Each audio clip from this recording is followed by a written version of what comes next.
अपना 62वां गणतंत्र दिवस बड़े ही धूमधाम से मनाया। परेड का शुभारंभ राष्ट्रपति प्रतिभा देवी सिंह पाटिल ने इंडिया गेट पर तिरंगा फहराकर किया। इस अवसर पर मुख्य अतिथि इंडोनेशिया के राष्ट्रपति रहे तथा साथ ही भारत के प्रधानमंत्री मनमोहन सिंह, केंद्रीय मंत्रीगण, विपक्षी सांसदगण और देश के कई अन्य गणमान्य व्यक्ति भी मौजूद रहे। गणतंत्र दिवस के अवसर पर राजपथ पर सारी जहां से अच्छा हिंदुस्तान हमारा की धुनों से वातावरण गूंज रहा था। परेड में शामिल तीनों सेनाओं के जवान कदम से कदम मिलाते हुए दुश्मन को खाक में मिला देने का मादा रखने वाले जवान राष्ट्रपति को सैल्यूट करते हुए राजपथ पर आगे बढ़ते गए। इस क्रम को आगे बढ़ाते हुए देश भर से आए अर्धसैनिक बलों के जवानों की चुस्ती और फुर्ती देखते ही बनती थी। श्रीनगर के लाल चौक में झंडा फहराने के मुद्दे पर बीजेपी और राज्य सरकार में टकराव तेज हो गया। प्रदेश सरकार ने बीजेपी के नेता अरुण जेटली और सुषमा स्वराज को जम्मू के हवाई अड्डे से बाहर नहीं निकलने दिया। इस मुद्दे पर बीजेपी वरिष्ठ नेताओं ने पीएम से गहरी नाराजगी जताई और कहा कि संसद के दोनों सदनों में विपक्ष नेताओं को इस प्रकार रोकना गंभीर मामला है। कोई ठोस आश्वासन न मिलने पर राजनाथ ने राजघाट पर 26 जनवरी की सुबह तक अनशन शुरू कर दिया है। वहीं अभी अब्दुल्ला सरकार ने राज्य के प्रवेश द्वार लखनपुर को सील कर छावनी तब्दील कर दिया है। सीआरपीएफ और राज्य पुलिस के 5000 जवानों को सीमा पर तैनात किया गया है। राष्ट्रमंडल जिलों में हुए भ्रष्टाचार के मामले में समिति के अध्यक्ष सुरेश कलमाड़ी और महासचिव ललित भट्ट को सरकार आखिरकार बर्खास्त कर दिया।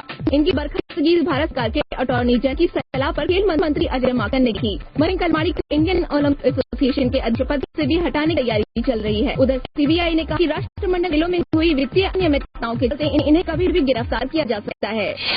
मुख्य चुनाव आयुक्त ने पेड न्यूज चलाने की चिंता जताई है। चुनाव आयोग इसे मतदाता के सही और निष्पक्ष खबर पाने अधिकार का हनन बया है। मुख्य चुनाव आयुक्त एसवाई कुरैशी ने सोमवार को एक कार्यक्रम में भी बोलते हुए कहा कि राजनीतिक दल और मीडिया संगठन नियम बनाकर इस समस्या से बेहतर ढंग से निपट सकते हैं। गाजियाबाद में राजेश पाल के सिर पर धारदार हथियार से हमला कर उन्हें घायल कर दिया। घायल तलवार को अस्पताल ले जाया गया। हमले के समय कोर्ट परिसर में अफरा तफरी मच गई। कोर्ट में मौजूद भीड़ ने हमलावर को पकड़कर पिट भी की। हमलावर का नाम उत्सव शर्मा है। इस हमलावर को हिरासत में लेकर ज्ञात स्थान से पूछताछ रही है। मंगलवार को आरुषि मर्डर केस की क्लोजर कोर्ट पर कोर्ट में सुनवाई होनी थी। राजेश तलवार के केस की सुनवाई के लिए सीबीआई कोर्ट जाते समय हुआ। हमलावर वाराणसी का रहने वाला बताया जा रहा है। मॉस्को के दो एयरपोर्ट के आईवल सेक्टर में 2 आत्मघाती हमलावर खुद को विस्फोट उड़ा लिया। इस विस्फोट में 35 लोगों की मौत हो गई और 130 से अधिक घायल हो गए। घायलों से कई की हालत गंभीर बनी हुई है। विस्फोट के समय लगभग 2 दर्जन अंतर्राष्ट्रीय उड़ानों के यात्री वहां मौजूद थे।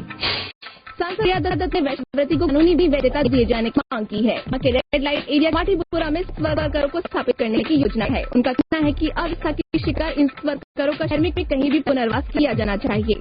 इस संबंध में मुख्यमंत्री से भी बात की और उनकी कोशिश होगी कि विकास के नाम पर इन सेक्स वर्करों को ये इलाका तब तक न कराया जब तक इन महिलाओं को आश्रय देने की जगह न मिल जाए।